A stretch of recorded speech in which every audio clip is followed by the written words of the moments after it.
Halo Sobat Pesona Desa. Nah, sekarang saya lagi sama kelinci jenis German Giant. Baru tahu kan kalau ada kelinci sebesar ini nih, tapi dia tetap lucu, imut dan juga menggemaskan. Nah, saat ini saya sedang berada di Arya Aditya Rabbit Tree, salah satu peternak kelinci di Kabupaten Bandung Barat. Kira-kira ada kelinci jenis apa aja ya? Dan bagaimana perawatan serta prosesnya? Nah, kita akan ngobrol-ngobrol sama pemilik dari peternak kelinci Arya Aditya Rabbit Tree.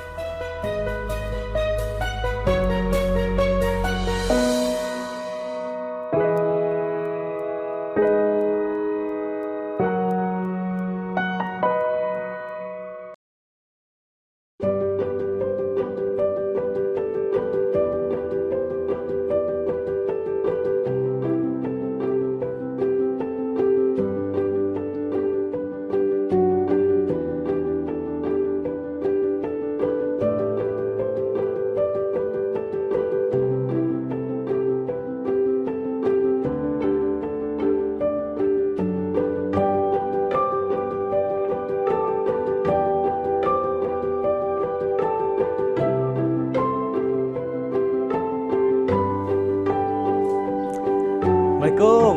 Waalaikumsalam. Kang Arya, Damang. Iya, alhamdulillah. Wah, ini lagi sibuk apa nih? Kayaknya lagi perawatan ngecek. Ini kan jenis kelinci pedaging nih. Jadi saya coba cek untuk berat badannya, pertumbuhannya lah. Wah, saya kalau lihat dari jauh ini banyak banget ya koleksi dari kelinci-kelincinya. Nah, Sobat Pesona Desa, saat ini saya sudah bersama dengan Kang Arya, pemilik dari Arya Rabbit Tree. Ya Kang ya? Iya. Peternakan kelinci yang dengan berbagai jenis. Nah, kalau boleh tahu Kang, di sini ada jenis apa aja Kang untuk kelinci yang dipeliharanya? Untuk jenis kelincinya sih di sini ada kelinci hias, sama kelinci pedagingnya. Dan kelinci besarnya juga ada. Giant itu. Giant. Ya. Terus Kang, kalau kelinci itu ada jenis-jenis atau nama-namanya tersendiri nggak sih Kang? Ada. Apa aja tuh diantaranya? Karena saya agak sedikit asing kalau Ya. kelinci. Walaupun dari kasat mata memang suka banget sama kelinci nih Sobat Pesona Desa. Iya. Ini untuk kelinci ini nih Mas nih. Ini tipenya nih jenis New Zealand White. New Zealand White-nya jenis kelinci pedaging nih. Kalau yang ini jenis Californian, sama ini untuk jenis kelinci pedaging juga. Pedaging. Yang mana dagingnya lebih ngisi lah kalau untuk jenis kelinci pedaging ini. Oh, jadi Kalau untuk jenis yang lainnya, hiasnya diantaranya ada English Angora, Fuzzy Lop, Holland Lop, Netherland Dwarf, Lionhead, Sandarex, banyak lah. wah, ini nih yang baru saya tahu nih Kang ya. Ternyata Sobat Pesona Desa, kelinci itu ada jenis kelinci pedaging dan juga kelinci hias ya Kang ya. Yang kita tahu kan kadang-kadang mungkin orang yang awam itu kelinci hanya untuk dipelihara aja misalkan di rumah gitu ya. Ternyata memang ada yang khusus buat pedaging. Bedanya apa nih Kang kalau untuk pedaging dan juga yang hias itu Kang? Kalau pedaging sih lebih iniin daripada badannya mungkin ya. Performa badannya itu harus benar-benar ngisi dagingnya ini. Secara fisik lebih besar gitu, lebih montok lah ya. Lebih montok lah, lebih ngisi dagingnya. Ya. Kalau untuk hias sih, hias itu identik dengan bisa dibilang dari kelucuannya ataupun dari kualitasnya juga keunikannya. Keunikannya ya. Jadi mungkin kalau bisa dibedakan bulu juga ya mungkin ya Kang ya. Bulunya beda dan sebagainya. Biasanya kalau misalkan yang hias ada juga nggak yang sebesar pedaging ini? Untuk yang hias mungkin di German Giant ya. German Giant itu kan sebenarnya masih masuk kelinci tergolong kelinci pedaging. Tapi belum bisa dikategorikan untuk menjadi kelinci pedaging untuk German Giant ini. Jadi ada juga yang emang secara visual atau fisik itu untuk hias, tapi dia bisa jadi pedaging kalau misalkan kualitas atau misalkan bobotnya lebih besar gitu. Betul. Oke, Kang, tadi kan ini jenis kelinci pedaging. Nah, sekarang saya pengen lihat kalau kelinci yang lebih besar, khususnya kelinci hias, ada nggak di sini? Oh, ada. Boleh. Oke. Mari kita lihat. Sobat Pesona Desa.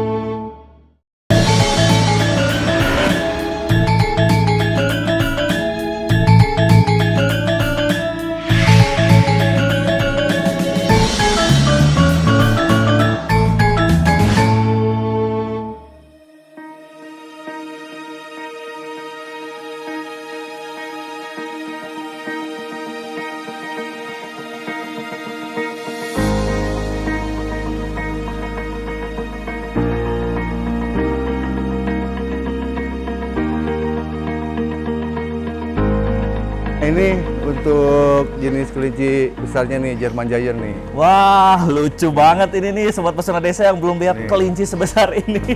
Saya juga jujur Pak, ini baru pertama. Ini namanya? German Giant.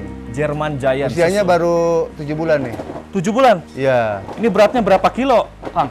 Sekarang ini baru 6 kilo lebih lah. Ini untuk bobotnya. Wah, biasanya kalau saya lihat kelinci itu yang mungil-mungil gitu ya. Kalau ini memang ada ukuran yang sebesar ini. Paling besar emang yang sebesar ini atau ada lagi yang lebih besar, Kang? Ini masih bisa gede lagi, sedikit lagi lah. Ini usianya baru 7 bulan. Biasanya kalau udah usia dewasa, itu pertumbuhannya semakin besar. Oh gitu. Jadi emang ternyata Sobat Pesona Desa banyak sekali ya. Ini tipe-tipe kelinci, salah satunya kelinci yang ada di depan saya ini. Dari segi warna, bulu, dan juga cara perawatan dan tipikal-tipikal lainnya. Nah Kang, ini kan kalau yang tadi ditunjukin, yang pertama yang pedaging sama yang ini, bulunya yang masih halus dan pendek. Ada nggak yang bulunya lebih lebat gitu? Oh, ada. Ada. Nah, untuk tipe kita lihat dulu ya Sobat Pesona Desa. Yuk Kang. Ayo.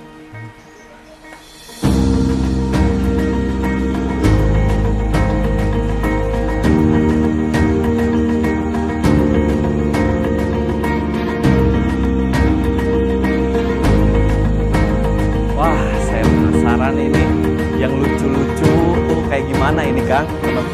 Ini namanya jenis English Angora. Waduh. English Angora identik dengan bulunya yang panjang dan tebal. Ini nggak apa-apa nih sama orang asing yang baru datang ini Nggak apa-apa. dipegang, nggak apa-apa ya? Aman. Wah, ini tiga-tiganya Angora sama ini juga. Ini English Angora nih. English Kalau Angora. yang ini Pagilop, Heeh. ini Holland Loop, yang itu Lionhead. Yang ini Lionhead. Lionhead. Iya. Yang ini agak lebih kecil ya Kang ya? Iya. Memang ada karakter khusus, misalkan jenis apa ukurannya lebih kecil gitu. Emang size-nya untuk jenis Lionhead, sebesar ini. Coba saya boleh gendong dan tunjukkan ke Sobat Pesona Desa. Ini yang Lionhead ya. Jadi bentuknya mungil mini tapi memang bulunya lebat banget nih. Kalau dari warna sendiri Kang, warna bulunya memang semuanya coklat seperti ini atau ada beda? Banyak varian warna. Banyak varian warna. Banyak varian warna. Itu tergantung dari ininya sendiri atau Dari genetika induknya. biasanya. Oh, tuh lucu banget kan? Kalau kita lihat dari sini ini kayak boneka ya. Coba, nah sekarang saya udah berani coba pegang yang ini Kang. Saya boleh nggak pegang yang ini yang lebih besar? Boleh. Ayo silakan. Aman. Wah. Aman. Boleh mau yang mana pegangnya? Coba yang ini ya Kang ya. Boleh. Aduh, bener nggak nih cara pegang ini Sobat Pesona Desa? Jadi gimana nih cara pegang yang baik tuh? Udah Gini, gitu angkat. tengahnya aja ya? Iya. Jadi kalau karakter kelinci ini beda nggak sama kucing atau jenis pet yang lain? Kalau untuk jenis animal mungkin Animal, ya. masing-masing memiliki karakter. Mm-mm. Tapi khususnya untuk kelinci ini dia lebih kalem lah, lebih safety gitu kan. Karena apalagi sering dipegang, sering istilahnya dimainin, jadi dia aman lah, nggak akan agresif ataupun berontak. Jadi emang treatmentnya juga kan disayang, dielus-elus, di treatmentnya juga halus ya Kang ya. Betul. Dan emang kalau kelinci tidak lebih kalau bahasa Sundanya giras. Jadi lebih jinak lah ya.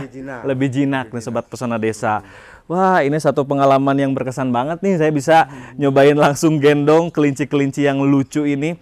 Nah, Kang, kalau misalkan Akang sendiri nih, kelinci ini apakah ada perawatan yang memang khusus sebelum nantinya dipasarkan atau gimana? Ada ruangannya khusus nggak? Ada. Ada, namanya apa? Biasanya kita sebelum melakukan proses pengiriman untuk ekspor, kita ada fasilitas untuk mengkarantina kelincinya sebelum dikirim. Oh gitu. Ya. Oke deh. Kalau gitu Kang. 30 hari itu. Nah, kalau gitu Kang, sekarang saya mau minta diajak buat ke ruangan karantinanya ya. Karantina. Oke, ikutin terus ya Sobat Pesona Desa, kita akan lihat ruangan untuk instalasi karantina kelincinya. Yuk, Kang. Ayo. Oke, terima kasih kelinci lucu.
karantinanya itu di sini. Oh, jadi kelinci-kelincinya di instalasi karantina di sini ya, Kang ya. Betul, Itu betul. kalau boleh tahu berapa lama proses karantinanya, Kang? Proses karantinanya itu selama 30 hari sebelum dikirim. Jadi wajib dikarantina dulu di sini gitu. Nah, Selama 30 hari.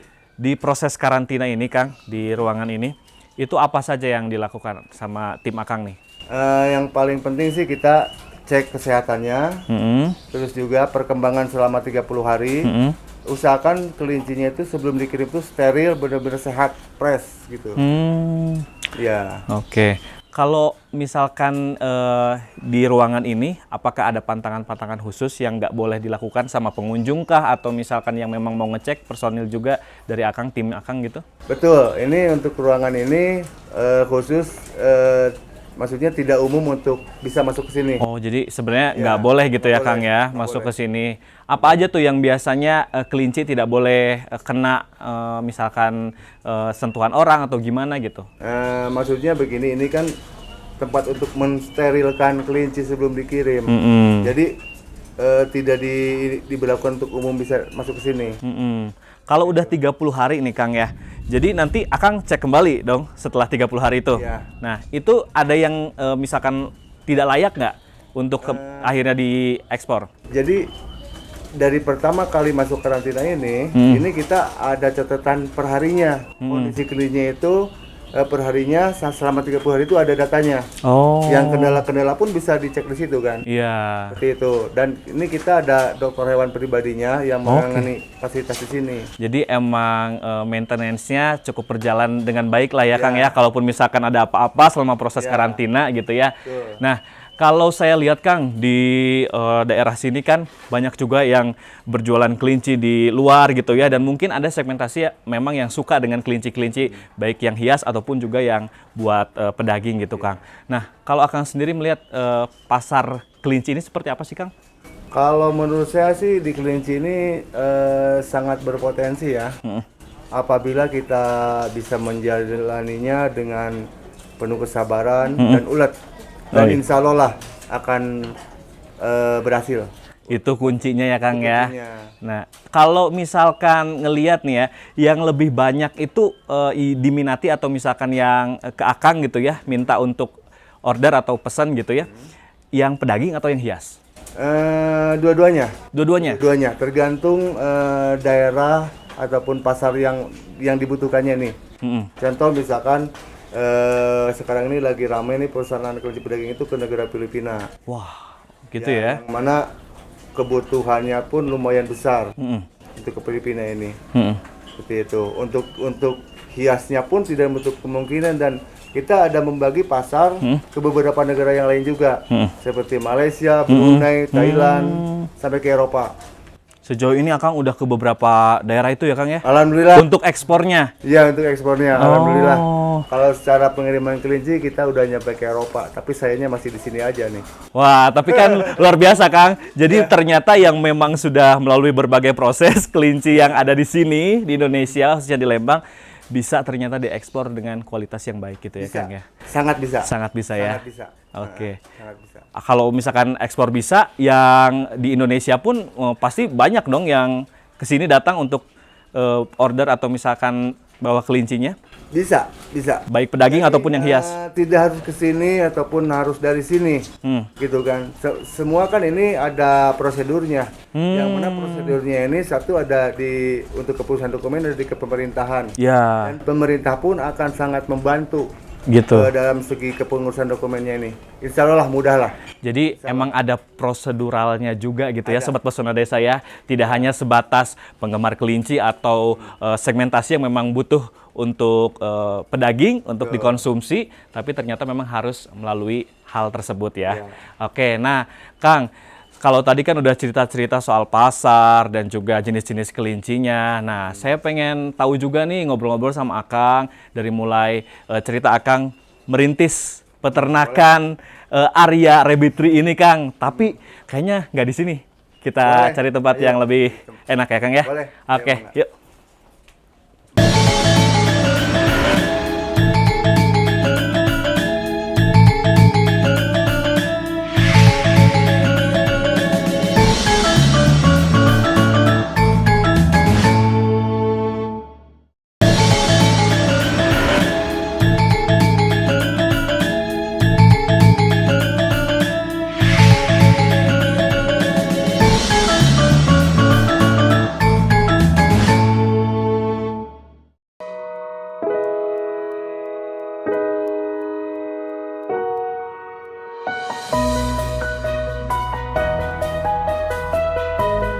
Oke nih, Sobat Pesona Desa, kalau tadi kita sudah diajak ke ruangan kelinci-kelincinya dan juga instalasi karantina ya Kang ya.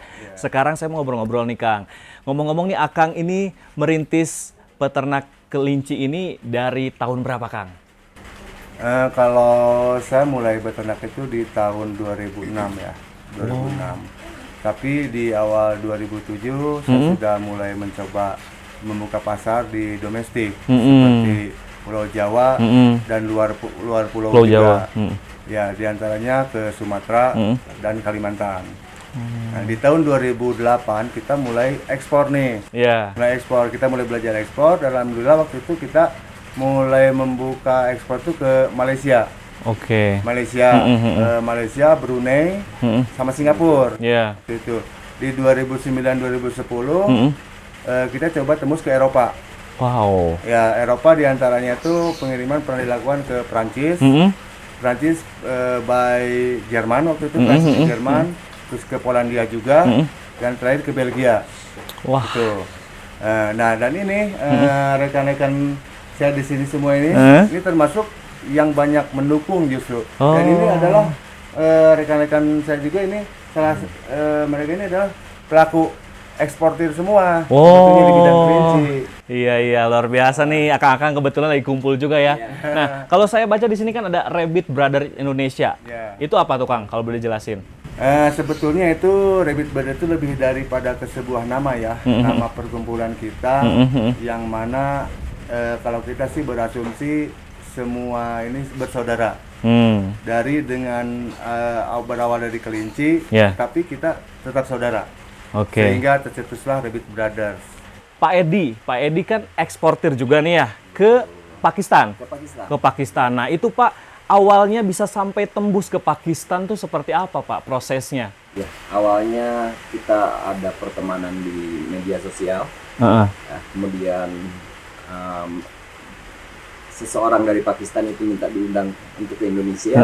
Alhamdulillah dinas pemerintahan setempat di kota KBB sendiri sangat mendukung, sangat membantu, yang akhirnya dapat realisasi undangan tersebut ke Indonesia. Datang ke Indonesia dulu, jadi dijamu dulu oleh kita, kemudian lihat ininya ya, yang ada di sini ketersediaannya. Itu dari tahun berapa Pak Edi? Itu 2019 ya. Nah tadi sama Pak Edi udah soal eksportirnya ke Pakistan. Nah sekarang ke Kang Tisna. Kang Tisna ini khusus untuk jenis kelinci apa nih Kang? Dan pengalamannya selama mengekspor ke luar? Kalau saya mungkin spesialis kelinci mini gitu. Mini. Yang lucu-lucu gitu seperti Holland Lob, Netherland Dwarf, sama Lionhead gitu. Oh, jadi emang itu ada permintaan khusus segmentasinya seperti itu ya Kang ya? Iya. Kalau kaitan ekspor mungkin saya lebih ke penyedia barang aja sih. Sama teman-teman, sama rekan-rekan di sini. Jadi itu kalau misalkan yang teman-teman yang lainnya kurang, itu dari Akang juga suplainya? Iya, gitu. Oh gitu. Sekarang ke Kang Yuda nih Kang. Akang nih udah ekspor ke mana Kang? Ke Malaysia, ke Brunei, Thailand, dan sekarang mau membuka ke Vietnam.